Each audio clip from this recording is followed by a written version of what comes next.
Everyone, स्वागत है आप सभी का आपके अपने चैनल लेट्स स्टडी पर। होपफुली आप सभी अच्छे होंगे।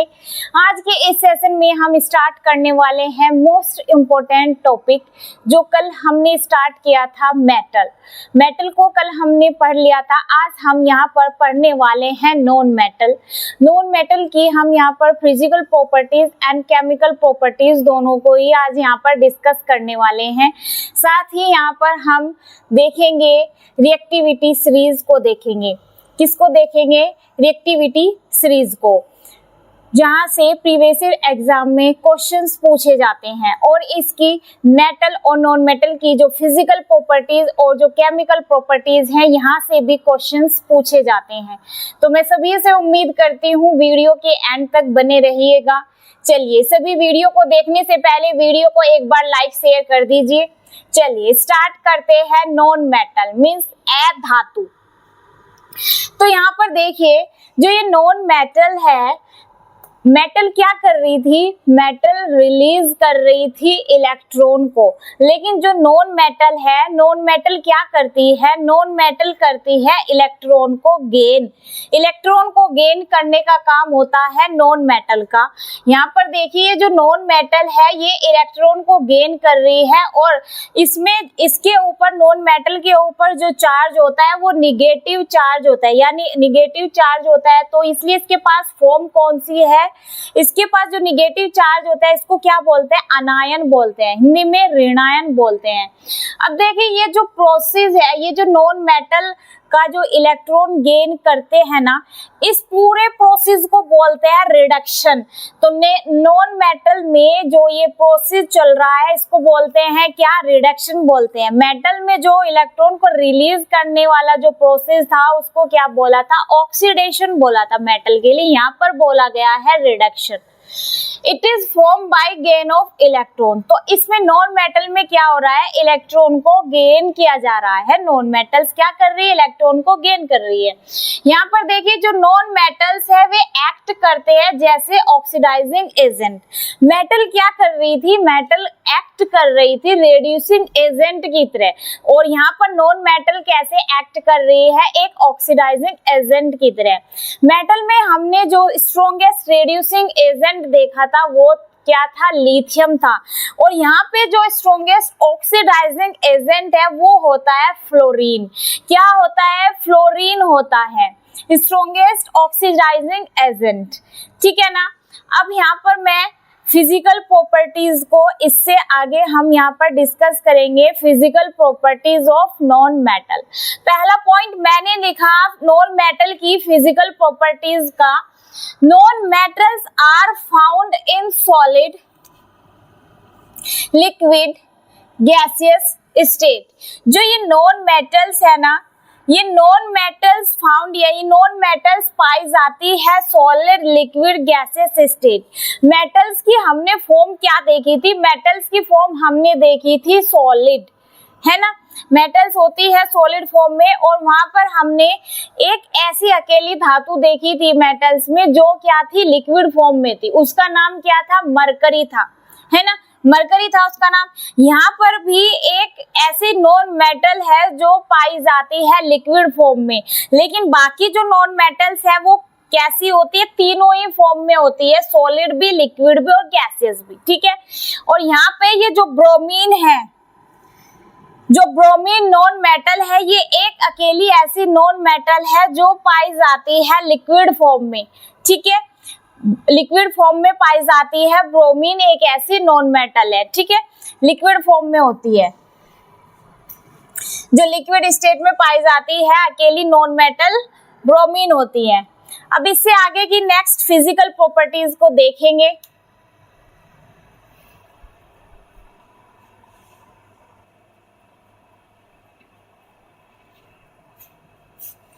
चलिए, अब आगे की देखते हैं physical properties of non metals, यानी हम यहाँ पर क्या देख रहे हैं, हम यहाँ पे नॉन मेटल्स के गुण धर्म को देख रहे हैं।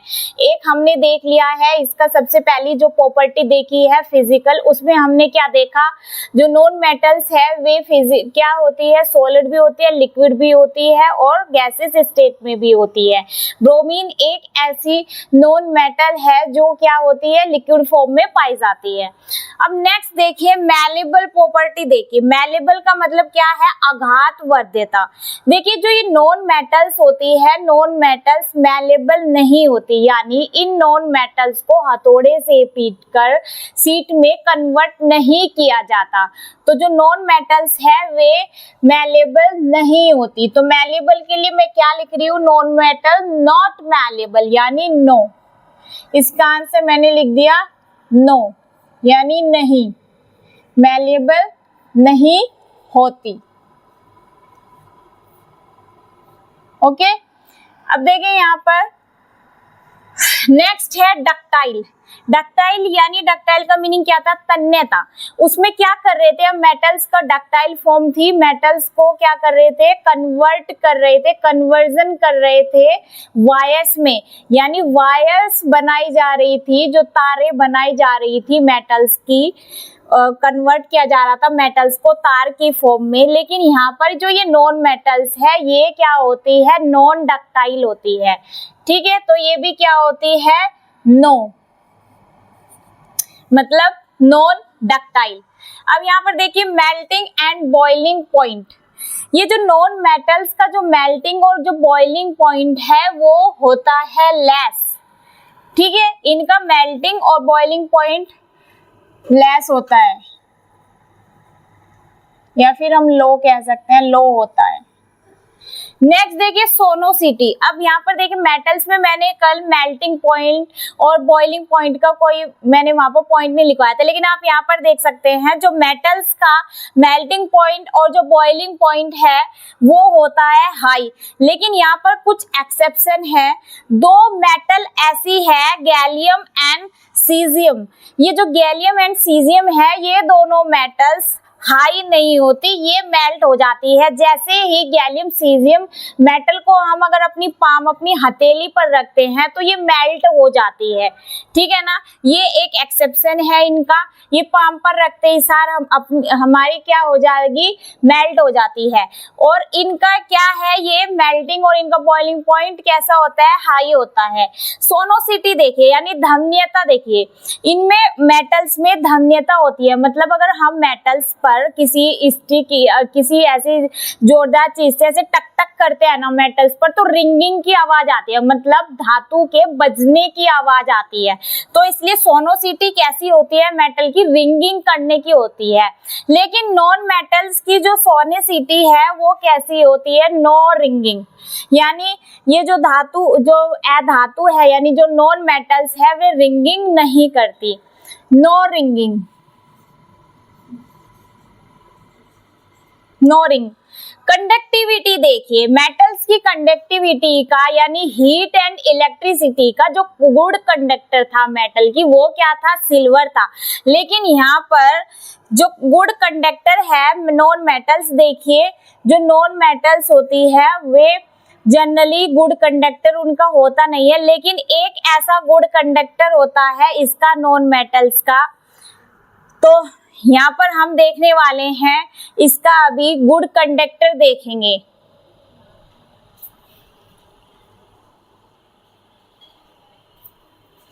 देखिए इसकी कंडक्टिविटी देखिए, नॉन मेटल्स की जो कंडक्टिविटी है इसका यानी गुड कंडक्टर, देखिए जो नॉन मेटल्स का गुड कंडक्टर है वो एक अकेला होता है, ग्रेफाइट होता है। कौन होता है, ग्रेफाइट। तो हीट एंड इलेक्ट्रिसिटी का अगर नॉन मेटल के लिए पूछा जाए कि गुड कंडक्टर बताइए हीट एंड इलेक्ट्रिसिटी का, वो होता है ग्रेफाइट। क्या होता है, ग्रेफाइट। ग्रेफाइट गुड कंडक्टर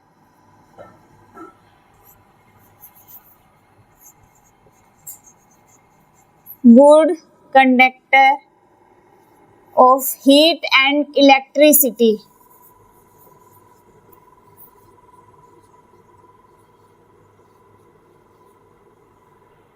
बाकी देखिए ये एक अकेला गुड कंडक्टर होता है, बाकी जितने भी नॉन मेटल्स होती है वे क्या होती है, हीट एंड इलेक्ट्रिसिटी की बैड कंडक्टर होती है।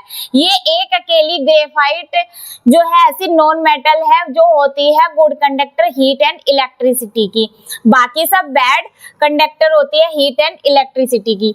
तो ये हमने यहाँ पर देखी, मेटल्स के ये 2 पॉइंट रह गए थे, इनको देखा। ये हमने यहाँ पर डिस्कस किया physical properties of non metals. अब मैं इससे आगे डिस्कस करने वाली हूँ वो हम करेंगे chemical properties of non metals. चलिए अब यहाँ पर देखते हैं chemical properties of non metal.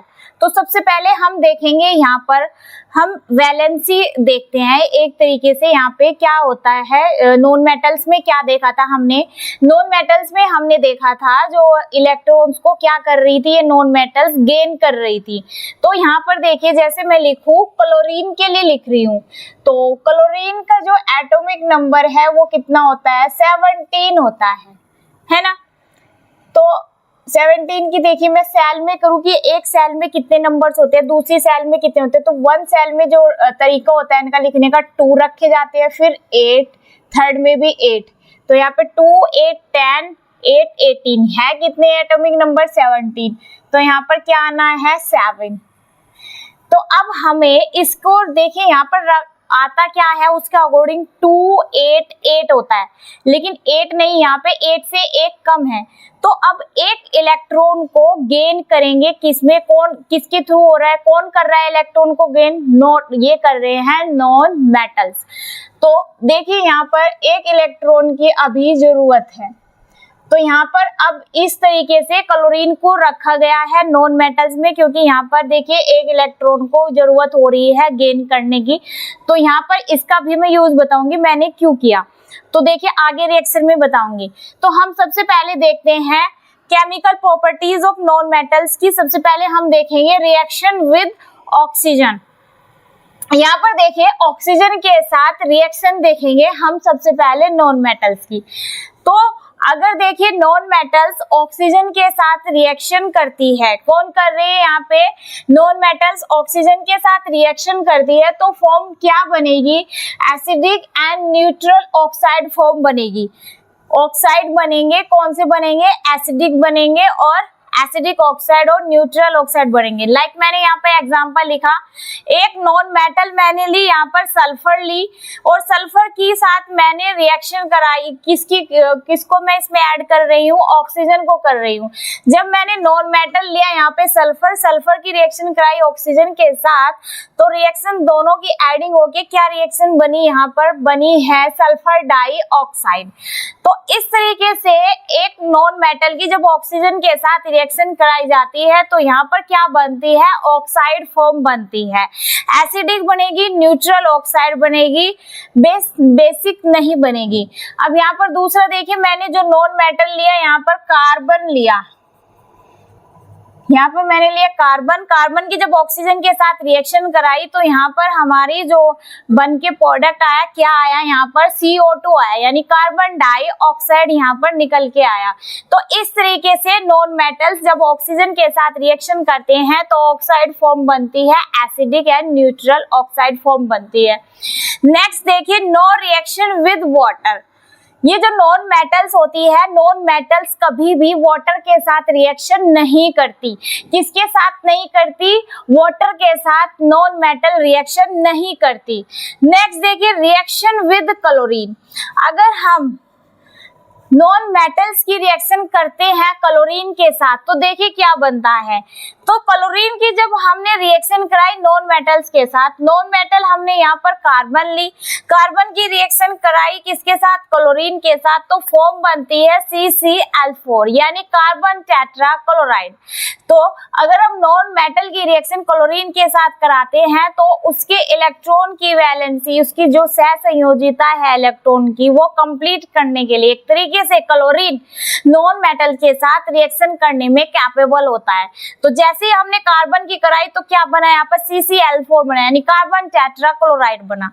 Next देखिए रिएक्शन, इसकी केमिकल प्रॉपर्टी, अगर हम नॉन मेटल की रिएक्शन कराते हैं हाइड्रोजन के साथ, अगर हम नॉन मेटल की रिएक्शन हाइड्रोजन के साथ करते हैं तो वो कैपेबल है हाइड्रोजन नॉन मेटल के साथ रिएक्शन करने में।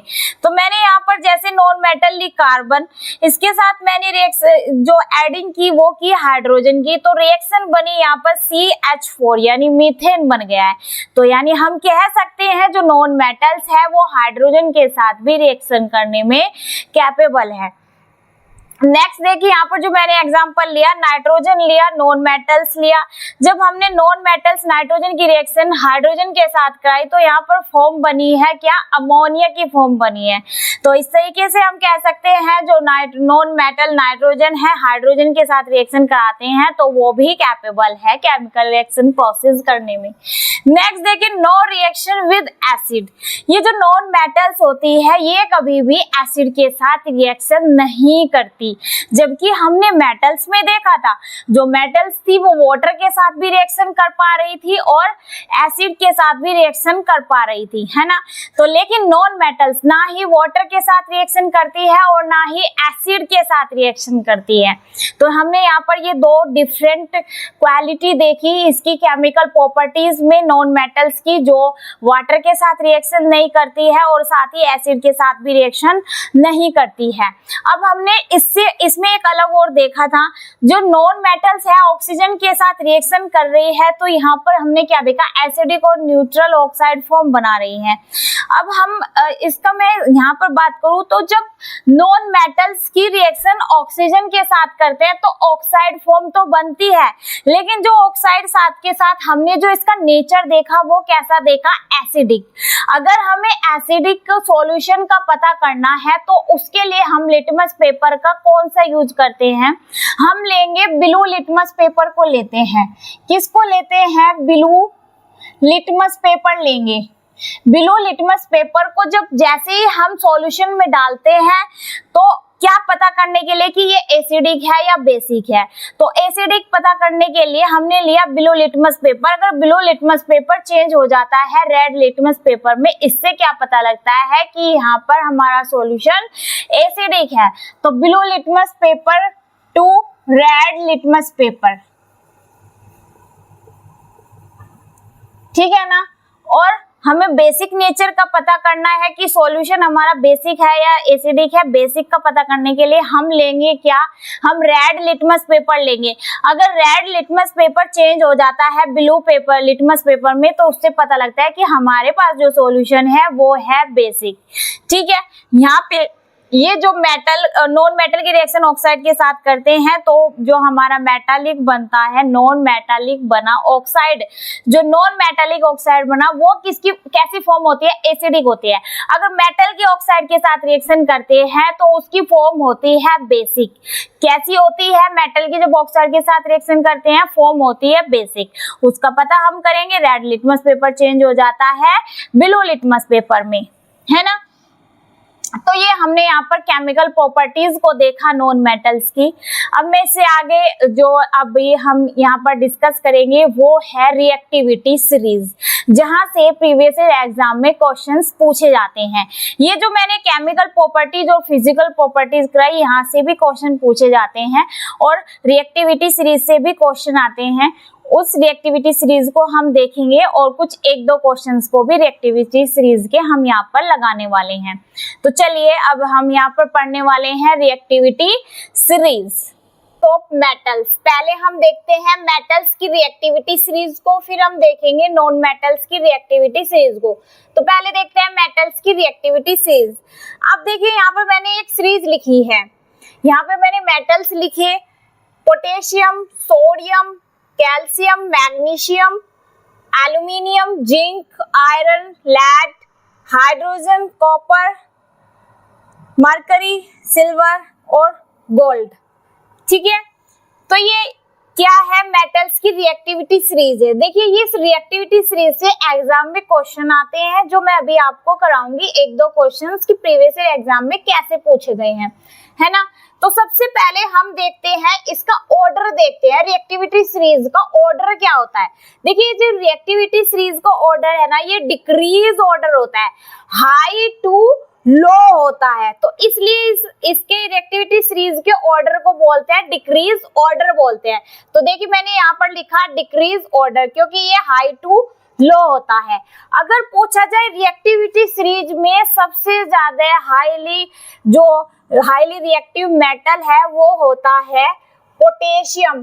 पोटेशियम हाईली रिएक्टिव मेटल होता है। अगर रिएक्टिविटी सीरीज में पूछा जाए मेटल्स की लिस्ट रिएक्टिव जो मेटल है वो होता है गोल्ड।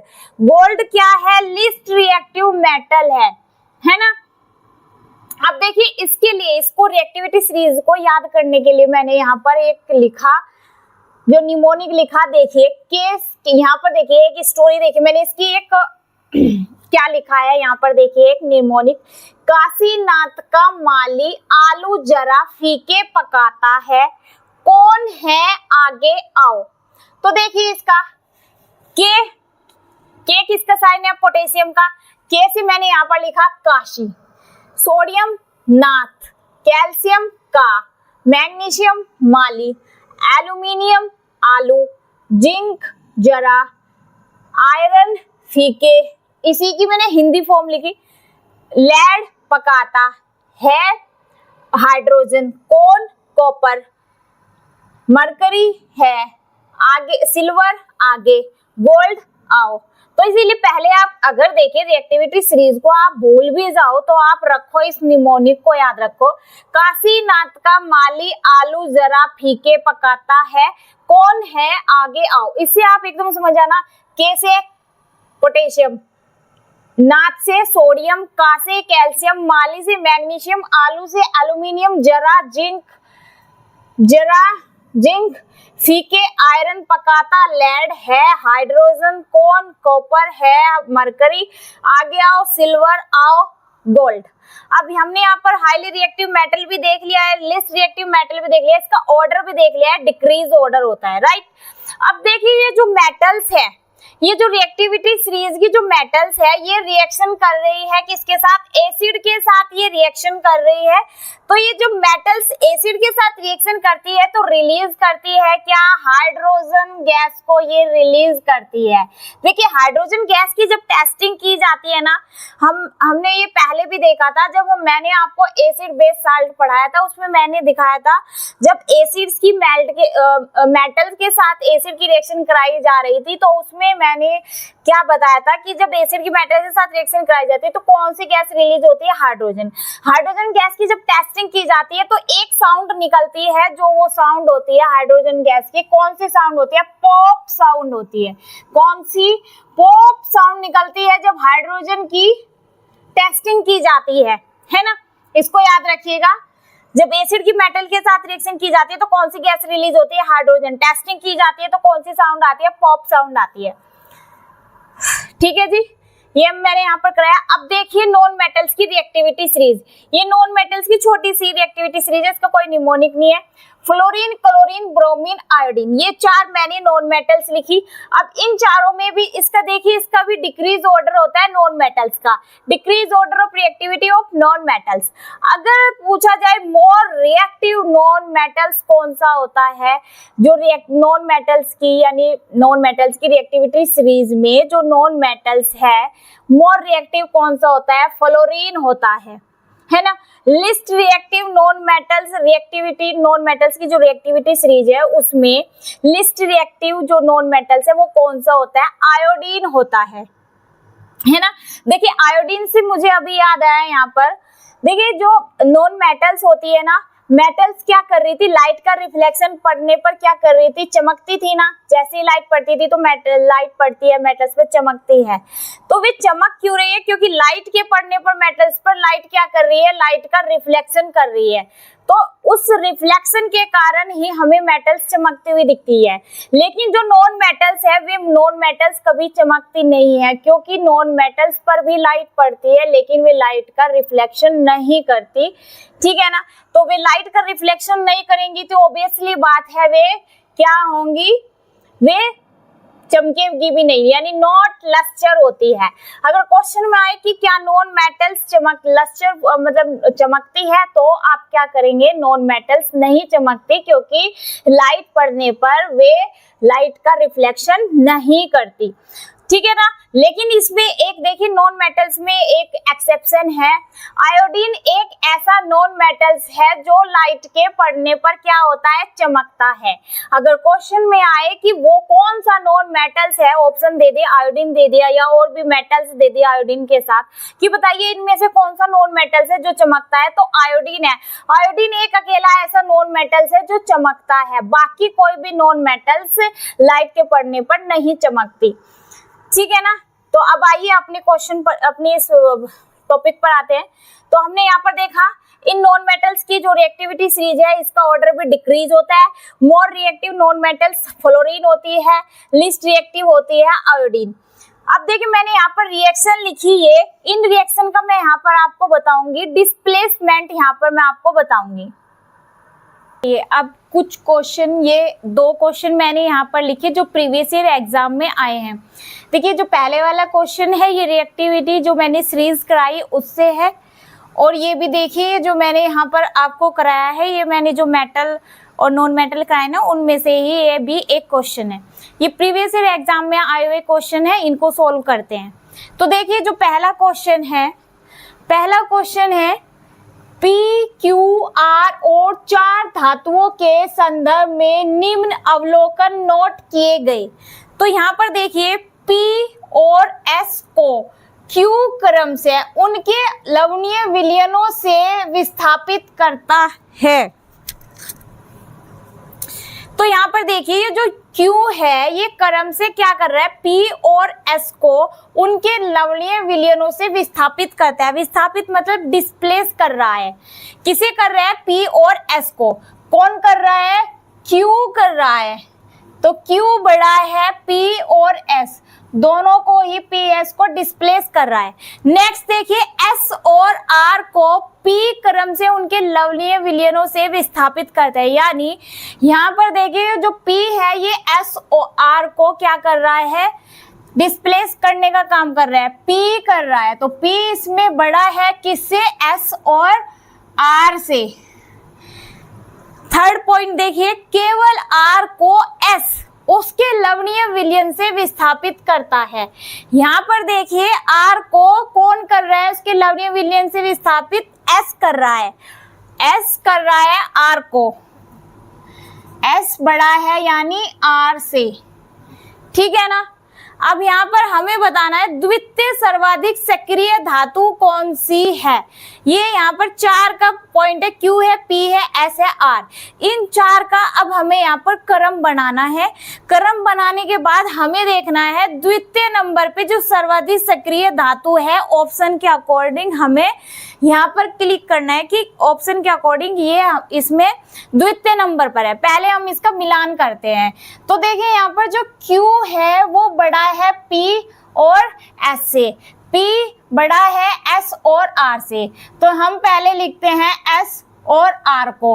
ये लिखना जरूरी इसलिए क्योंकि लास्ट में देखिए जो ये S है ये R को उसके विलयन से क्या कर रहा है, यहाँ पर विस्थापित कर रहा है।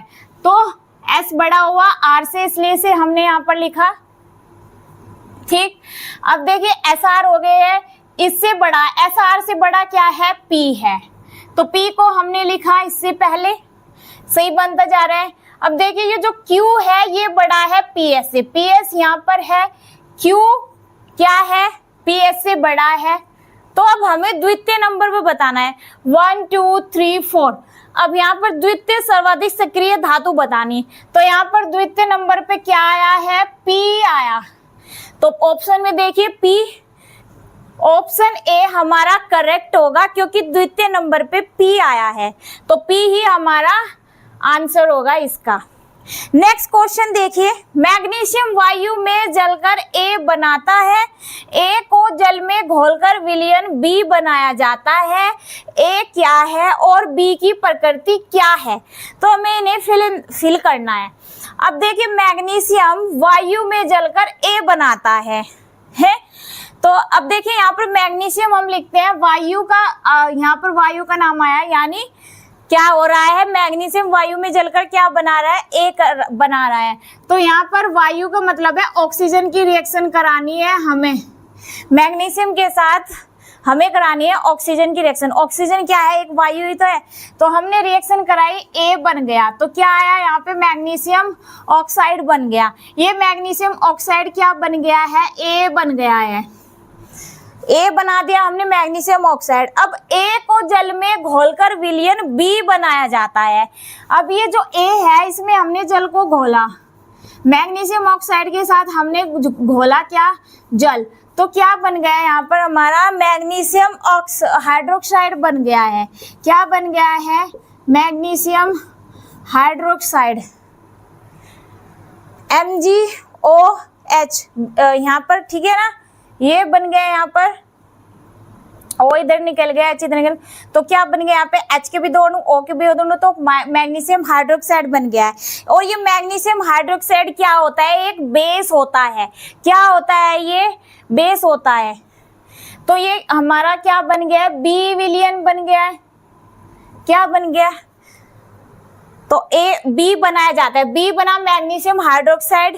अब हमें बताना है ए क्या है, ए क्या बना हमारा, मैग्नीशियम ऑक्साइड बना। अब ऑप्शन के अकॉर्डिंग हम देखते हैं, ए पे क्या है, मैग्नीशियम ऑक्साइड, ठीक है, बी पे अम्लीय नहीं, हमारा ये क्या बना, बी हमने क्या बनाया, मैग्नीशियम हाइड्रोक्साइड। और मैग्नीशियम हाइड्रोक्साइड क्या है, अपने आप में एक बेस है। तो मैग्नीशियम डाइऑक्साइड नहीं, मैग्नीशियम ऑक्साइड को देखना है। तो हमारा इसके अकॉर्डिंग देखिए, सी ऑप्शन जो है करेक्ट होगा, क्योंकि ए नंबर पे मैग्नीशियम ऑक्साइड, बी नंबर पे क्षारीय, क्षारीय मतलब बेसिक, और मैग्नीशियम हाइड्रोक्साइड क्या है, एक बेस है, यानी क्षारीय है। तो इसके अकॉर्डिंग हमारा क्या हुआ, सी ऑप्शन करेक्ट हुआ, ठीक है ना। तो इस तरीके से हमारा ये दूसरा क्वेश्चन भी हो गया है। चलिए फिर आज के सेशन को यहीं तक रखते हैं, मिलते हैं नेक्स्ट वीडियो में। उम्मीद करती हूँ ये सेशन सभी को समझ में आया होगा।